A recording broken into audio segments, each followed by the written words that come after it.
What if I told you the smoke coming out of factories today could one day power airplanes? Sounds unbelievable, right?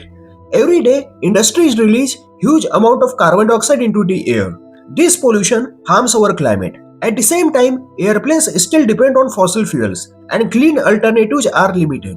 Now, here's where things get exciting. Scientists at RMIT University have developed a new technology that can capture carbon dioxide from industrial exhaust and convert it into useful chemicals. These chemicals can later be turned into low emission jet fuel. What makes this breakthrough special is its simplicity. Instead of using multiple complex steps, this system captures and converts carbon in one single process. It uses less energy and works in real factory conditions. This matters because aviation is one of the hardest industries to clean up. Electric planes can't handle long distance flight and sustainable jet fuel is still in short supply.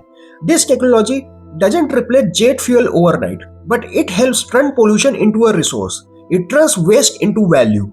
It's not science fiction, it's science solving real problems, and it could help power a cleaner future one flight at a time.